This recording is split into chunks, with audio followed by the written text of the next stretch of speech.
Covid വീണ്ടും lockdown. നിങ്ങൾ ഈ ന്യൂസ് കേട്ടിട്ടില്ലേ? പണ്ട് കേട്ടതല്ല, അതാ ഇപ്പം കേൾക്കുന്ന. കുറേ ദിവസമായിട്ട് ഈ ഒരു ന്യൂസ് സ്പ്രെഡ് ആയിക്കൊണ്ടിരിക്കുക. അപ്പോൾ അതിൻ്റെ സത്യാവസ്ഥ എന്താണെന്ന് നമുക്കറിയണ്ടേ? അപ്പോൾ നിങ്ങൾ ഇതുപോലത്തെ വീഡിയോസ് കാണണമെങ്കിൽ ഈ ചാനൽ സബ്സ്ക്രൈബ് ചെയ്തിരിക്കും. പിന്നെ കുറച്ച് വ്ളോഗ്സ് കാണാൻ പറ്റും. ആൻഡ് ഐ എം സോറി, ഈ വീഡിയോൻ്റെ ബാക്കിൽ കുറച്ച് സൗണ്ട്സ് ഉണ്ടായിരിക്കും. അതെൻ്റെ കുഞ്ഞിൻ്റെ സൗണ്ടാണ്. സോറി.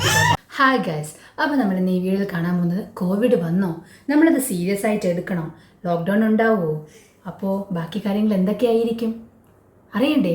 ക്യൂരിയോസിറ്റി ഇല്ലേ? വീഡിയോയിൽ പോവാം. ഫസ്റ്റ് തിങ്, കോവിഡ് വന്നിട്ടുണ്ടോ? വന്നിട്ടുണ്ട്, ഇല്ല എന്ന് പറയാൻ പറ്റില്ല. ചില കൺട്രീസിൽ വന്നിട്ടുണ്ട്. സൗത്ത് കൊറിയ, ഇന്തോനേഷ്യ, പിന്നെ വിയറ്റ്നാം, ഇന്ത്യയിലും ചില പാർട്സിൽ കോവിഡ് വന്നിട്ടുണ്ട്. പക്ഷേ അത് സീരിയസ് ആണോ? അല്ല, അത്ര സീരിയസ് അല്ല. നമ്മൾ പണ്ട് കുറച്ച് പാടുപെട്ടില്ലേ 4 വർഷത്തിന് മുമ്പ്, അത്രയും വലിയ സീരിയസ് ഒന്നും അല്ല. അതിൻ്റെ കാര്യം എന്താണെന്നുള്ള കാര്യം നോക്കാം. അപ്പോൾ ഇത് ഭയങ്കര സീരിയസ് ആയിട്ട് എടുക്കണ്ട എന്ന് പറഞ്ഞതിൻ്റെ റീസൺ എന്താണെന്ന് പറയാം. ഫസ്റ്റ് തിങ്, ഒരുപാട് ഹോസ്പിറ്റൽ കേസ് റിപ്പോർട്ട് ചെയ്തിട്ടില്ല, അതാണ് അതിൻ്റെ സത്യം. അതുകൊണ്ട് തന്നെ ആരും അത്ര സീരിയസ് ആയി എടുക്കുന്നില്ല. പിന്നെ നമ്മൾ ലാസ്റ്റ് ടൈം കോവിഡ് വന്നപ്പോൾ എന്തൊക്കെയാണ് ചെയ്തത്? മാസ്ക് ഇട്ടു, ഹാൻഡ് വാഷ് ചെയ്തു, സാനിറ്റൈസർ യൂസ് ചെയ്തു, നമ്മൾ പബ്ലിക്കിൽ പോകുന്നത് നിർത്തി. സോ ഇതൊക്കെ കാരണം എന്തായെന്ന് വെച്ചാൽ വൈറസിന് സ്പ്രെഡ് ആവാൻ പറ്റിയിട്ടില്ല. സോ വൈറസിൻ്റെ മെയിൻ പോയിന്റ് എന്തുവാ? ഒരാളുടെ ദേഹത്തിൽ നിന്ന് വേറൊരു ദേഹത്ത് സ്പ്രെഡ് ആയിക്കൊണ്ടേയിരിക്കണം.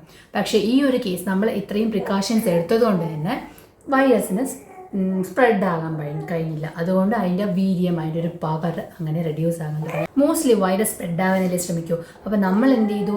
നമ്മൾ ഈ പ്രിക്കോഷൻസ് എടുത്തത് മാത്രമല്ലാതെ വാക്സിനേഷൻസ് ചെയ്തു.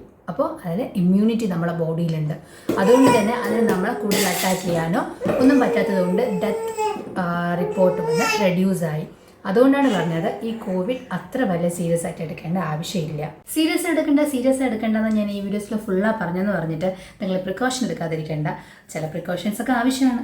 പബ്ലിക്കിൽ പോകുമ്പോൾ മാസ്ക് ഇടാം, ഹാൻഡ് വാഷും ചെയ്യാം, കൂടുതൽ പബ്ലിക്കിൽ പോകാതിരിക്കാം. ഫസ്റ്റ് വന്ന വൈറസ് ഭയങ്കര വീര്യം ആയിരുന്നു. അപ്പം നമ്മൾ അത്രയും വീര്യം ഉള്ള ഒരു വൈറസിനെ എതിർക്കാനായിട്ട് നമ്മുടെ ബോഡിയിൽ വാക്സിനേഷൻ ചെയ്തതുകൊണ്ട് തന്നെ ഇപ്പോൾ അതിനെക്കാട്ടിലും കുറവുള്ള വൈറസ് വരുമ്പോൾ അതിന് നമ്മളെ ബോഡിയിൽ വന്ന് ഒരുപാട് ദിവസം നിൽക്കാനോ അല്ലെങ്കിൽ നമ്മളെ കൂടുതൽ അഫക്റ്റ് ചെയ്ത് കൊല്ലാനോ ഒന്നും സാധിക്കുന്നില്ല.